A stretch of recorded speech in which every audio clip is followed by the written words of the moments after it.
What is going on, y'all? KMBest here. Let's talk about the best deck for Starbrand. Starbrand is a 3/10 with an ongoing ability that gives your opponent +3 power in the locations he is not in.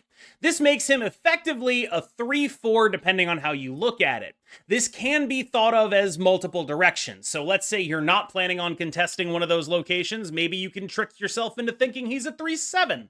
I don't know. The point is, he is a 3/10, which means that there is one deck he goes in above all others. This is a very simple card. Don't let people distract you from this. It goes in Surtur. Here is the Surtur list that I have been playing with Starbrand. I had above a 60% win rate in High Infinite with this list. I gained a fairly reasonable amount of cubes with this list, and Starbrand is technically in it. He's not necessarily the star or anything, but he is doing some genuinely unique and decent stuff here. This is a very reasonable attempt at making Starbrand good. It's a very solid option for the kind of things that we have on the table in the current metagame, and frankly, it's starting to make me think that maybe Surtur was being a little bit underrated as a strategy even before the addition of Starbrand. What Starbrand brings to this deck is twofold. The first thing he brings is the ability to discount your Skaar all the way down to 1, because he is able to be played on turn 3, followed up by a 4/10, followed up by a 4/10. That will make Skaar a 1-cost card. The next thing he brings is, in the worlds where that is not happening, he can be paired with a 3-cost Skaar or a Juggernaut on the final turn of the game.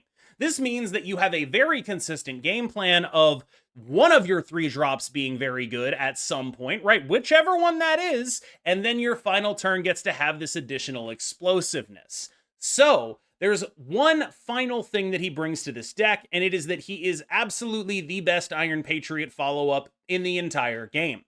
Barring a Juggernaut, which you typically want to be saving until later, Starbrand is about as good as it gets. Iron Patriot can be a lane that you lose, but pretty much only to Juggernaut or to big setups. The way this deck works, it is actually an excellent deck at making Iron Patriot happen, because it has not just Starbrand, not just Surtur, not just Juggernaut, but also occasionally Zabooed 4-drops to play on that lane as well. This makes it good at contesting Iron Patriots and good at being an Iron Patriot deck. On the whole, I think that this is going to be the best place to play this card. There's probably going to be a lot of people tomorrow talking about other shells for the card. I do want to cover a couple of those before we dive into the card-by-card breakdown for this deck, so I can talk about what does and doesn't make sense with Starbrand long-term. I'm seeing plenty of people play Starbrand in Serra, attempting to use it in order to make a large number of points while also maintaining your own ability to get rid of it with something like Enchantress. I think this is potentially a really reasonable thing to do with it. It's even a deck that has maybe the ability to grow. Something like a Malekith pulling Starbrand is legitimately a very powerful play to make. This is a deck that has often been short on points. It is typically the kind of thing where you really want those points in a Serra deck because you need to be able to actually win locations, but those 3 points that Starbrand gives your opponent do hurt you more than in other decks because you just don't have the other beef necessary to make up for those 3 points on its own. This is a reasonable shell, though, and I do think it's fairly likely, or at least possible, that Starbrand ends up as an actual inclusion here. Remember, Serra is best used with 3s and especially 2s.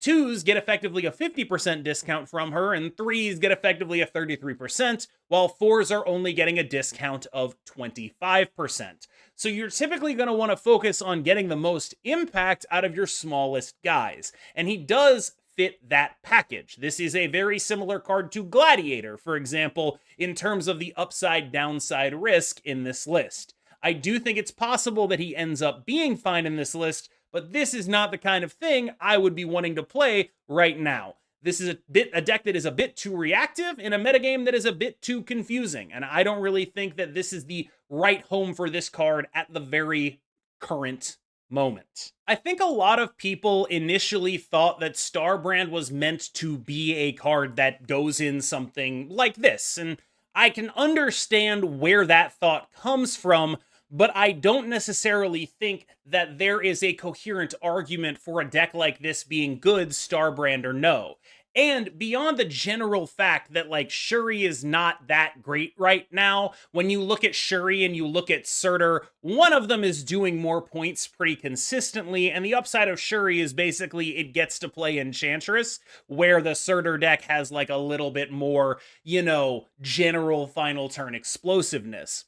When you actually get down to playing this deck, though, it's kind of shocking how mediocre the card Starbrand can actually feel, right? You're looking at a deck that is actually kind of iffy, especially if you don't draw Sauron, sorry.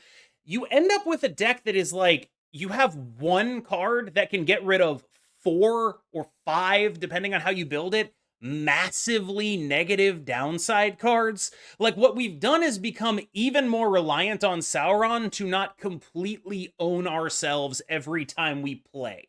I don't necessarily think that's the right direction to go. We have all of this stuff, and then we end up committing an Enchantress to the lane just to get rid of the downside. I think that the way of looking at this card is actually that you don't want to build to mitigate his downside in your deck. You want to build to mitigate his downside by just winning those lanes anyway, and this deck leans a little too far into, oh, well, I mean, all these cards have ongoings that help my opponent. I'm going to get rid of all of those, and that must be a good deck, right?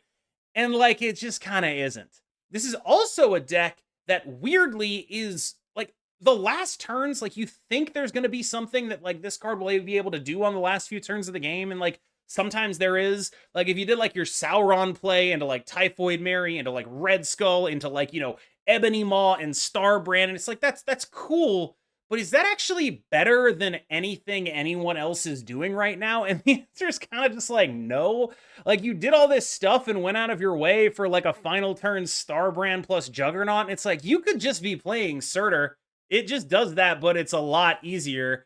And I don't really know what the upside of building for this is, where it's basically just like a deck that now has even more ways to just blow it entirely. Now, I realize that those two segments were a bit harsh, so I'm going to offer a qualifier here.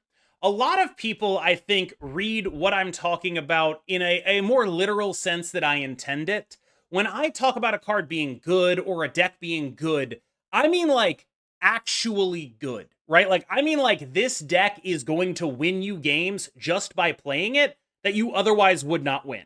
To me, that is the bar for a deck being good, is it has to be able to carry you some of the time. You should be able to get wins that you otherwise would not be able to get. You should get some free wins. You should be doing things. That's not to say that decks that I say are not good are unplayable or unable to win. What I mean is, when I talk about a good deck, I'm talking about something that's pushing 53, 54, 55% win rate over a very large sample size. When I talk about a bad deck, I'm talking about something that's 47, 48% win rate, or however you want to make the equivalent of percentage win rates into cube rates. I wasn't really sure how to do that in my head. What I'm saying here is that the difference between a good deck, in my estimation, and a bad deck, in my estimation, is actually, like, pretty minute when you get down to it. It's just a very important minute. It's like when you win by 3 points in a game of basketball, that's a close game. Except you won, and that's what matters, right? Like, it matters that you win. I don't really know another way to put it. And so when I talk about those decks being bad, I don't want people to look at that and be like, KM said this was unplayable. It's not unplayable. It's just probably around or below a 50% win rate. And I don't really think that that's a good piece of advice for you. When it comes to actually picking up this card, I would be very, very cautious for 2 reasons. The first is that Starbrand is a card that I think is best used in the Surtur archetype. And the Surtur archetype has taken approximately 900 nerfs over the last 2 weeks. Now, you can try to fact check those numbers, but you'll find that I'm actually right. That is a worrying place for any investment to be placed. It's a bit like investing in, I don't know, crypto, right? You're just like, oh, well, this could be really good, or I could totally lose my ass. And that's sort of what I would describe this card as for right now. The second thing is that this is 2 days before an OTA. So it's not just like you're investing in crypto, it's like you're investing in crypto right before a big court ruling that might make crypto illegal. Like just wait. Just wait for the OTA and see if there's a better way to make this happen. Because it's not like you're actually going to get any additional gains for getting this card now, as opposed to in 2 days after the OTA. So figure out if that makes sense. I am fairly convinced that this card is actively good in Surtur, though. And if this card is not actively good in Surtur, then we have been massively underrating how good Surtur still is sort of where my head is at. Because the deck honestly felt pretty damn solid. Moving on to the card-by-card breakdown, we're going to start with Zabu, the only one drop in the deck thanks to Sam Wilson's ability to make sure that Cull Obsidian is basically permanently playable. This is a very reasonable and powerful card in this list. We play a lot of 4-drops, a lot of 4/10s. Getting them to come down on turn 3 to win an Iron Patriot lane is phenomenal. Getting them to come down on turn 3 so we don't have to play Starbrand is also very good. Any of our 4-drops at 3 cost are usually going to be better than Starbrand in almost every situation where Starbrand would be good. So Starbrand is more like a backup for when that isn't happening, but our high roll definitely involves a 3/10 on turn 3. It is very important in a deck like this to have multiple ways of counterplaying Shang-Chi. My first way of counterplaying Shang-Chi is armor. It does require that you take priority, and there is some anti-synergy with Starbrand in terms of taking priority. Early Shang-Chis can get you, although they are often not going to be incredibly productive as long as you're playing correctly. This card is a card that you are very happy to play, for example, after playing a 10 on 3, 4, and 5, alongside a Juggernaut and a Skaar on the final turn of the game. Talk about cards that we are legitimately probably supposed to be worried might get hit in the OTA. Iron Patriot has been an extremely powerful card for a very long time, and this is one of the best Iron Patriot decks I've ever played. Your Iron Patriot options are a 3/10, Juggernaut, and a 3/5. Those are probably the best suite of 3-drops that you could possibly have, or that any deck even has. This makes you good at contesting those lanes and also at winning them for yourself. In addition, you also have the Zabu high roll, so sometimes you're dropping 12 power on an Iron Patriot lane off of an Ares. This is an excellent deck for this card. In the context of OTA worries, this is kind of the guy at the top of the list, where this is a card that to me has just had like approximately a 55% win rate for the entire time he's been out. He's just been good in basically everything, and he's especially important here. And this is a card that allows you to not run crap in your deck. The fact that you get Sam Wilson and he lets you play Cull Obsidian and he plays for priority with Crossbones, all of that stuff is so important to what this deck does. This is the only deck that cares more about Sam's shield than it does about Sam himself. Every other deck, you're doing things with Sam's shield. It's sometimes there's some synergy with Images of Icon, but Sam himself is a big part of it. This deck does not really even care about having Sam himself. The shield is kind of the thing that this does. I think this deck is secretly the juggernautist deck of all time. It's just a really good deck at setting up situations where Juggernaut wins you the game. That's just what it does. It has all of this additional utility in a deck like this because this card is effectively Cosmo a lot of the time, where it's just like, oh, well, you have priority, so you play Juggernaut, and not only am I not able to Shang-Chi you, all of the stuff that I played goes elsewhere. It's basically like better Cosmo in this deck. Absolutely unbelievably powerful card, especially since people are looking to Shang-Chi you on the final turn a lot of the time, and a lot of the time they're not going to have the points in order to make that happen. This is also a card that can disrupt things like telegraphed Images of Icon plays. That's very much in range as well. Surtur is a little worse than you think he is right now, but at the same time, I felt like, honestly, the difference between a 1-cost Skaar and a 3-cost Skaar was not massive the way the deck is currently constructed. It effectively gets you an extra 2-drop to go with your Juggernaut, basically, which is important in armor cases, but not always the most crucial thing in the world. So I was still defaulting to playing Surtur instead of Starbrand if both were there. A lot of this was due to the fact that, sometimes it's Crossbones stuff, right? Where it's like, if I give my opponent 3 power somewhere, I will not be able to play Crossbones. And that anti-synergy is unfortunately really real. Like, that is a real thing. And so for a lot of reasons, I typically prefer playing Surtur out if I have the option to do so. This is a weird card to talk about because he definitely felt like a required card in this archetype. It was like, wow, there is legitimately no other card that will do what this card does. Like, the fact that he is both a turn 3 Big Iron Patriot guy and a turn 6 you play this and a 3-cost Skaar, that's really good. Like, that's legit. This card is quite solid here. But I do think that he's sort of married to this archetype in pretty unpleasant ways. We talked about 2 other decks that could play this card and that have been playing this card to, in my opinion, lesser success. I don't really think either of those decks is going to blow the doors down. So if you want this card to have a real shot at like metagame relevance, it's going to be in the Surtur shell, right? Like, it's going to be in this deck. And I don't really think he does much else. Like, I think it'd be a little unfair to call him like the Thaddeus Ross of this deck, because this is actually good here and Thaddeus Ross wasn't. It's more like, you know, this is a pretty damn solid card that sort of feels like if you want to play Surtur, it's required, but it's not ever going to be useful anywhere else, and it's a little unclear exactly how good Surtur even is, and there's an OTA, and every single time Surtur is good, they have hit it with a nerf bad. So it's like, what is the actual case for investing here? I'm not sure. But I did have a lot more success with this deck than I expected, which is why I'm making this video the way that I am. I feel like this is a risky purchase for reasons almost entirely unrelated to what the card actually is, and reasons that are unfortunately related to like future OTAs, the previous nerfs they've given to Surtur. I don't get the sense that they like this deck being around, and I don't really know how to handle giving financial advice, which this is not, but it mirrors in some ways when it comes to a card like that. I think actually, if I were to make a comparison for Starbrand, it probably wouldn't be Ares, but it's like Ares but worse. Where like, you look at Ares and you're like, that card is actually just awesome. This is usually your best 4 in this entire deck. Just an absolute monster, a very large guy. I would feel confident suggesting you pick up Ares because worst case scenario, you have a card that is at least kind of interesting and cool, and you can maybe play somewhere else, like in an Arashem list or whatever. You cannot play Starbrand anywhere else, and I do think that Ares is also better than him in this deck. And I think that really illustrates what I'm talking about when I talk about this card.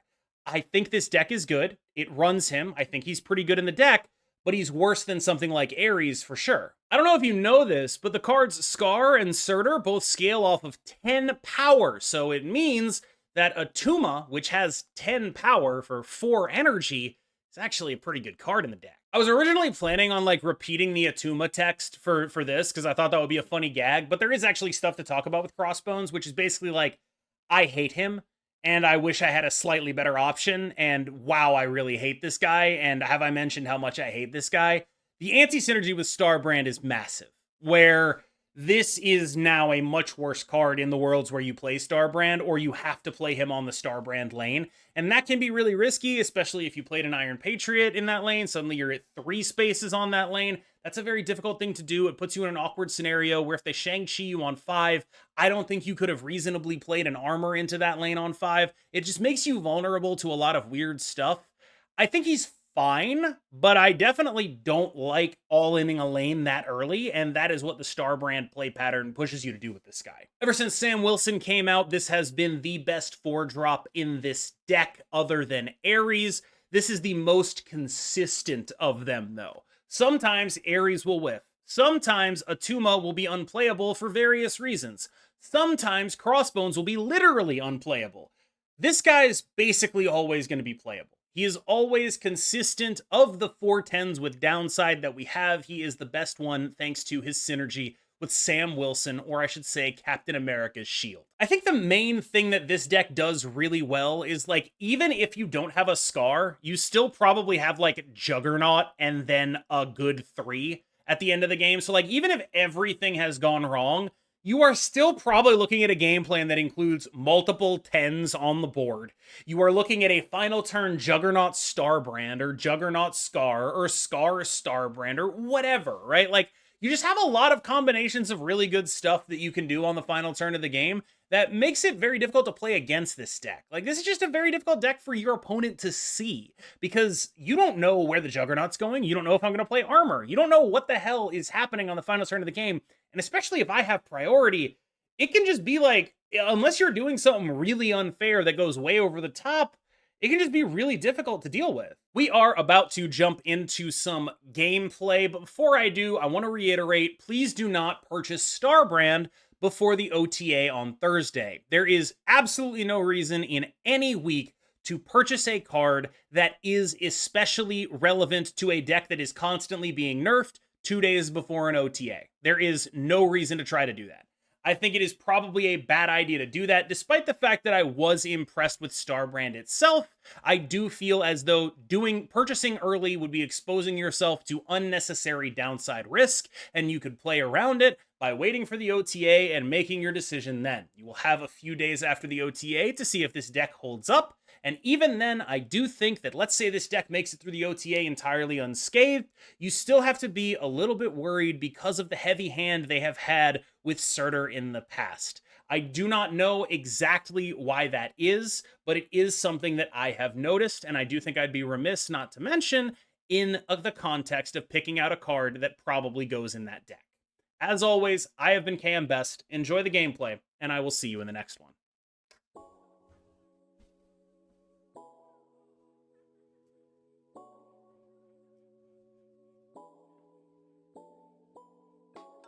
Hey, Surtur location.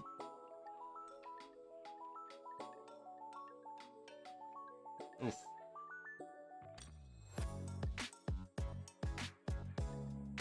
Mr. Negative. All right. Well, I'm sure we'll have a very fun game this... Oh, hello.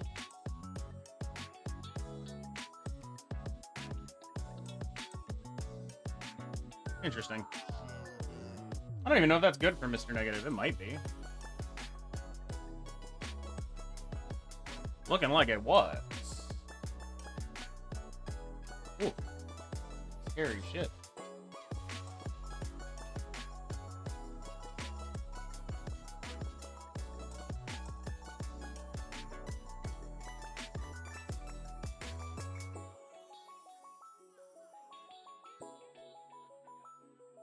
That's their Mr. Negative, yeah? Wait, did they just draw that?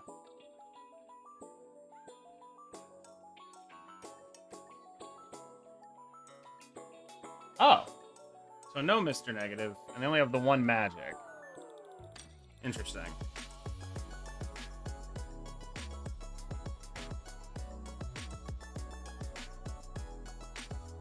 I kind of think I'm just supposed to play this.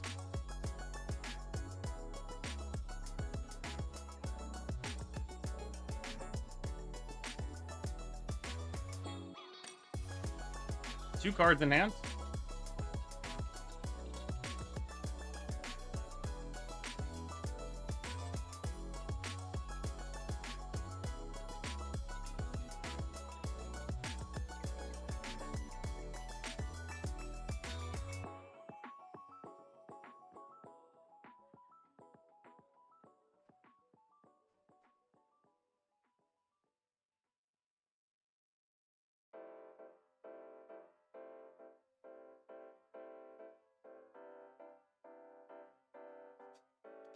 Really?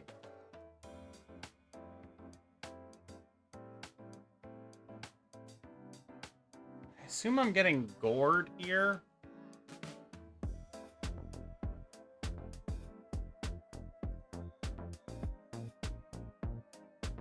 I probably am dead. I just kind of want to see.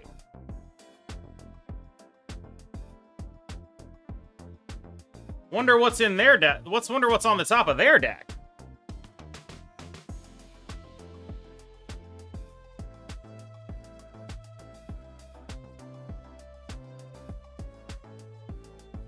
So what do they have that's going to win from here?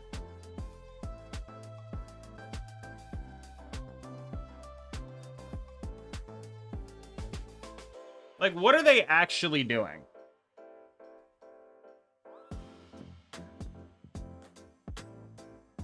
Mystique. Yeah, but where?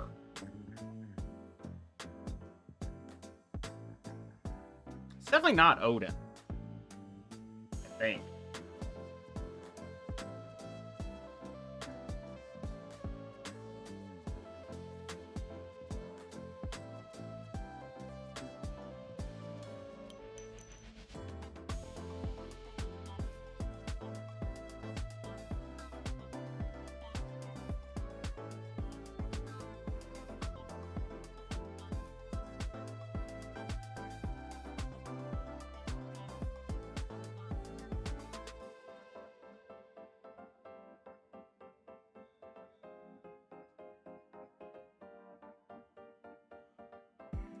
Do I just still lose to that? I don't know. That goes middle. I'm not doing math, but I think I am winning by 2 points.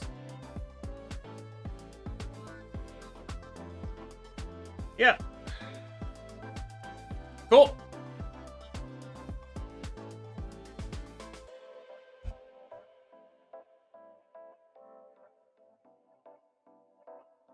Maybe we'll try the Sarah version of this. I don't feel like I'm learning too much here. Wait, we're looking for this deck. Yeah, that's a bunch of cards. That's a bunch of cards.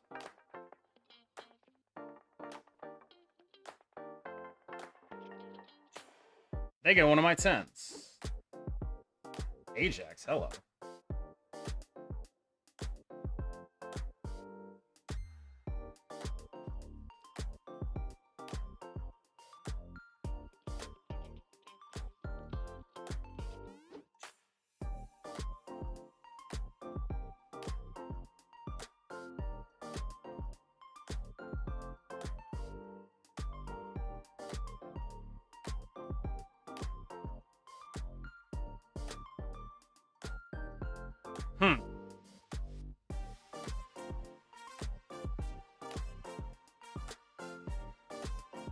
Get down crossbones while I can.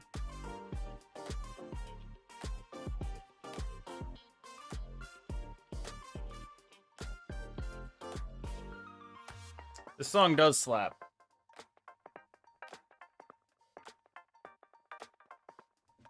Whoa.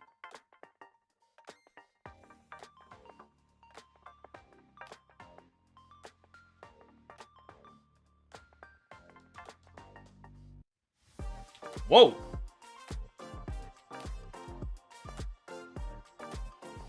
What we got? I got my 10 there? Ugh.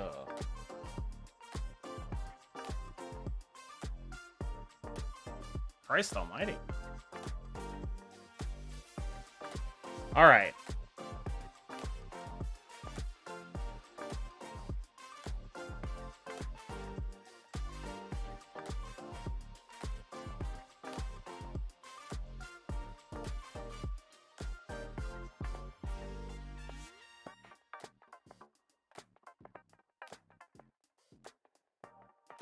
I hope they don't have a Shang.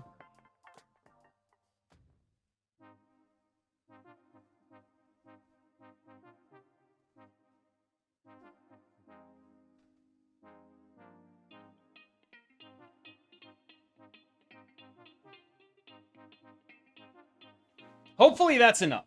Like, my hope was basically that they made a play like that, and I was just able to do it. Yeah. Yeah.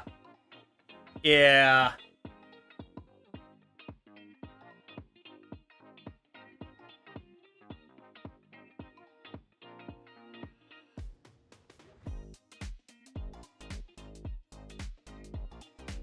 What do you mean, these decks? Like, I need some clarification.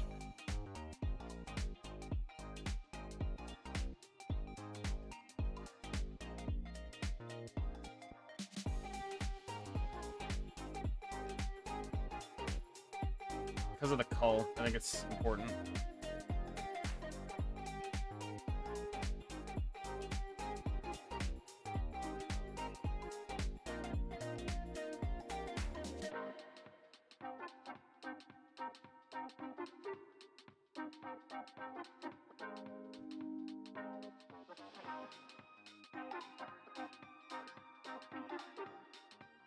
Now we're really throwing away one location.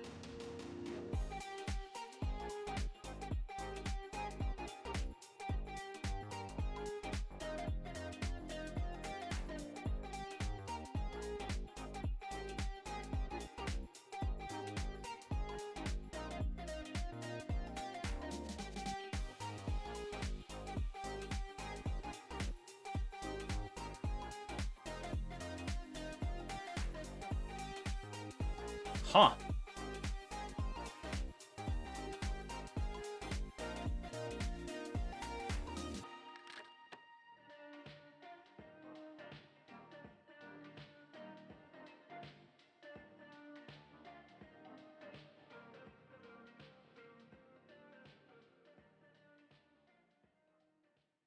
That's fine. Thank you. That's why I thought it was fine.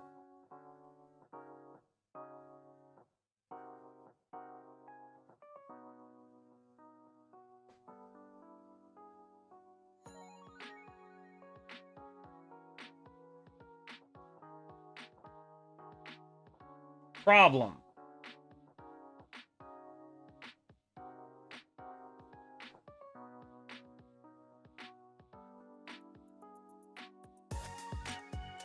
Really big problem. We're at 17 here.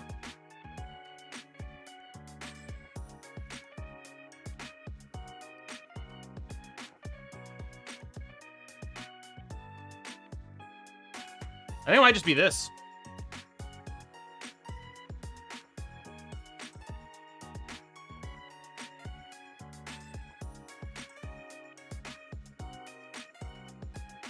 Iron Patriot into wins, right? Or Iron Patriot images. Yeah, they go to 26. We just win.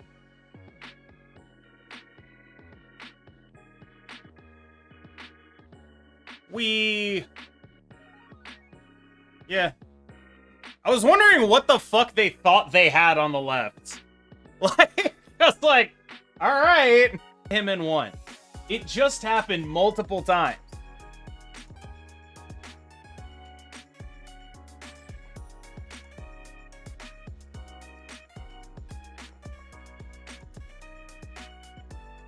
Yeah. I don't understand what this is. Like, there's this urge, I feel like people are like, they just love saying shit. Like, last week it was Eson is busted. This week it's Starbrand is trash. Like, I don't know, man. I think it depends. Like, I don't know, man. I think it kind of depends.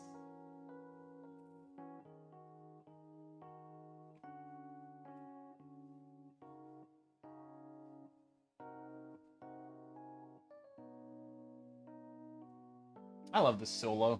I know it's a basic white guy solo to love, but I do love it.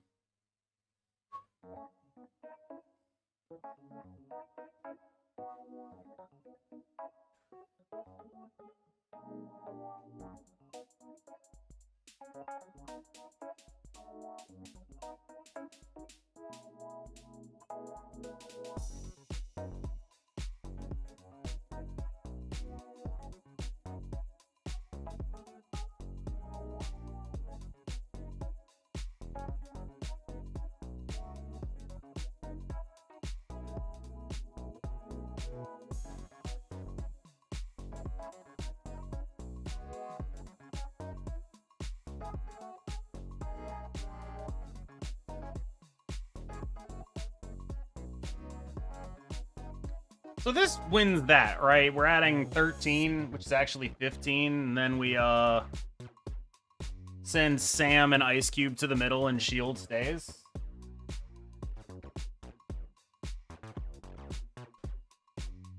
Does Starbrand just show his VFX for every card when he's in hand? It really is looking like that, yes. It really straight up does look like that, yes.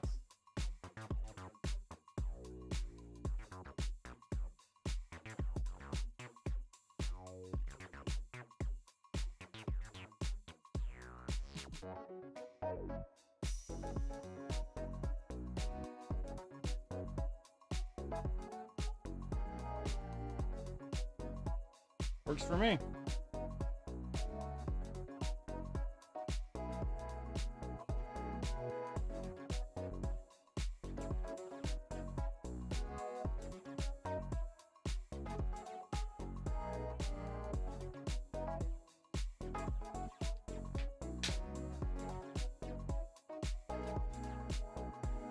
I'm imagining there's some play they cope themselves into here.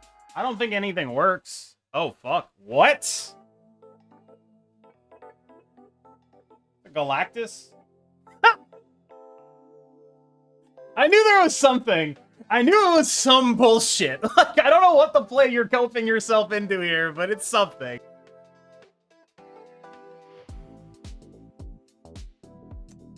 Arshem Gamer. Look at the Starbrand. It actually just happens everywhere. That's insane. I'm about to chuck him into the left. Oh, now I'm not.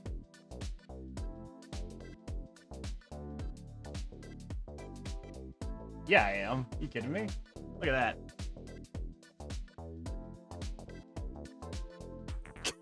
Ah! Fair enough. Is the Starbrand fire on every card always in your hand intentional? Almost certainly not.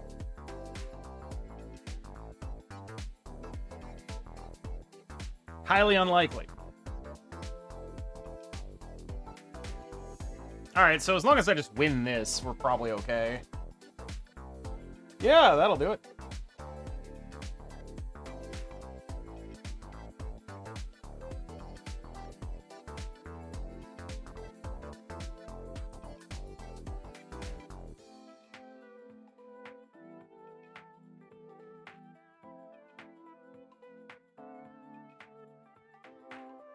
Yeah.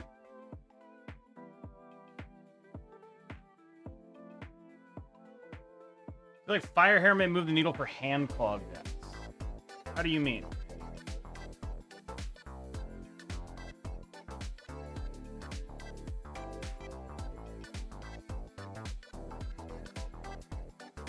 Oh my god. Oh my god.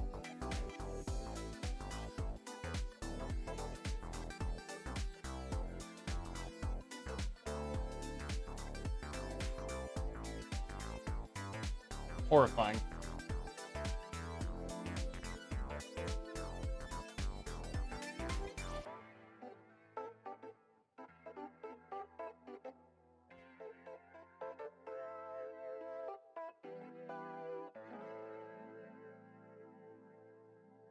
I seem to have lost.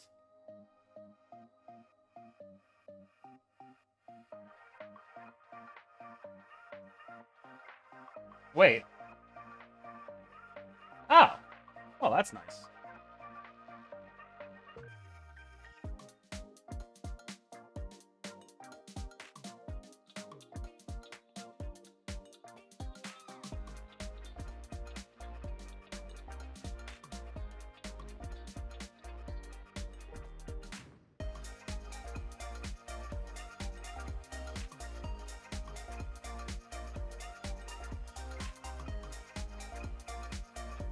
I think I win.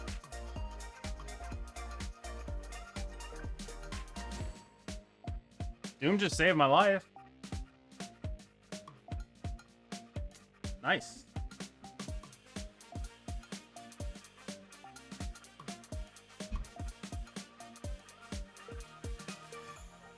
If they do, that's weird, I think. Maybe I'm stupid.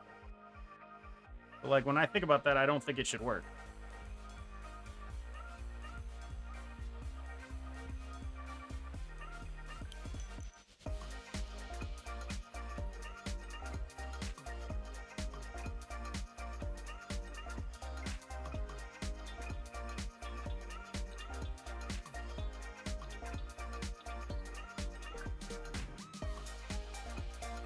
Hit, please. I don't know if it's likely to hit, but it's better. It's fucking better to hit.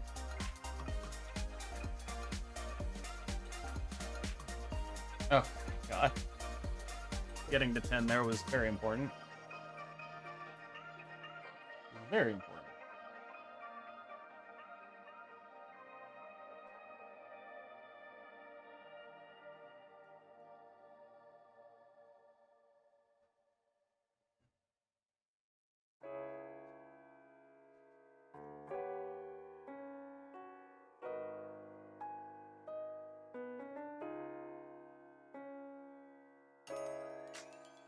Oh, fuck.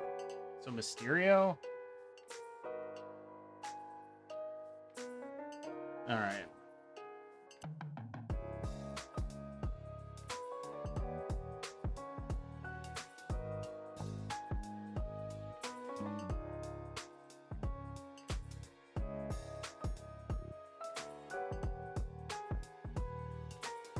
Best I can do, I think.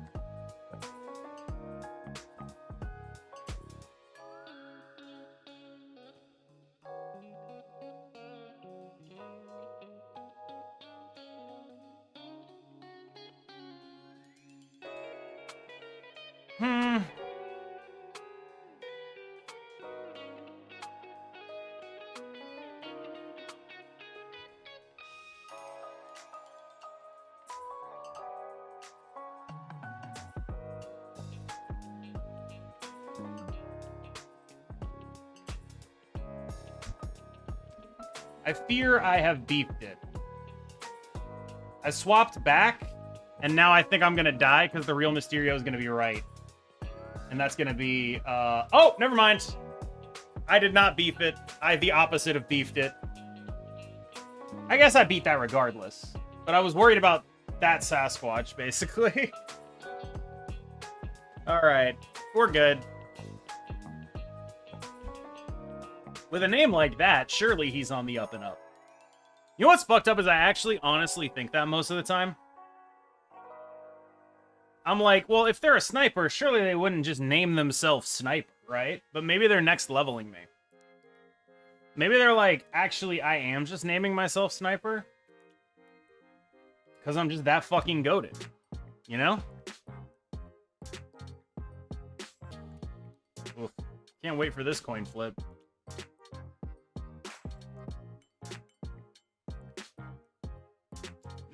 This is just gonna be awful. The coin flip on this. Oh, I hate it.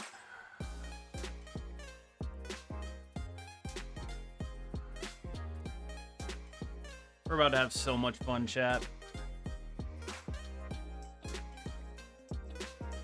Y'all ready to have fun?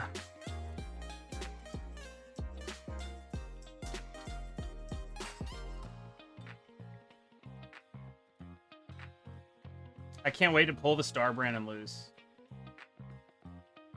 Oh, wait, we hit it. Oh, shit. It's actually fucking over for these hosts. Yeah, dude.